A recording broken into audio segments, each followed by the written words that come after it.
السلام علیکم ورحمۃ اللہ وبرکاتہ ناظرین و حضرات، میں ہوں آپ کے ساتھ آپ کا میزبان عبدالواجد اور آپ دیکھ رہے ہیں تسنیم ٹی وی۔ قومی نائب صدر اقلیت مورچہ اور گجرات ریاستی انچارج حسین خان نے مورچہ ریاست گجرات کی ٹیم کے ساتھ ریاستی وزیر اعلیٰ بھوپیندر بھائی پٹیل سے ملاقات کی۔ حسین خان نے گجرات میں شاندار جیت پر وزیر اعلیٰ کو مبارکباد دی۔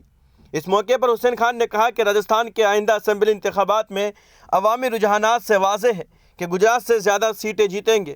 اس پر عزت مآب وزیر اعلیٰ نے پیشگی نیک تمنائیں بھیجی اور کہا کہ مرکز میں مودی جی کی قیادت میں ترقی کی جانب گامزن حکومت کو ریاست گجرات کی کامیابیوں کو عوام تک پہنچانے کے لیے کام کرنا چاہیے۔ اس موقع پر صورت کے مقبول ایم ایل اے جناب منو بھائی پٹیل، مورچہ کے ریاستی صدر ڈاکٹر محسن لوکھنڈوالا، ریاستی جنرل سیکریٹری جناب ناہین قاضی، جناب زین الانصاری، ریاستی حج کمیٹی کے اراکین جناب اکرم بھائی شاہ، جناب ناصر بھائی بلوچ، جناب فیاض بھائی سید، ریاستی وقف بورڈ کے اراکین کے علاوہ جناب ظہیر بھائی قریشی، جناب ذیشان بھائی نقوی، ریاستی عہدیداران موجود تھے۔ تو فی الحال کی خبر میں اتنا ہی۔ ملک اور غیر ملک کی تمام بڑی خبریں جاننے کے لیے دیکھتے رہیے تسنیم ٹی وی۔ آپ کے میزبان عبدالواجد کے ساتھ، اللہ حافظ۔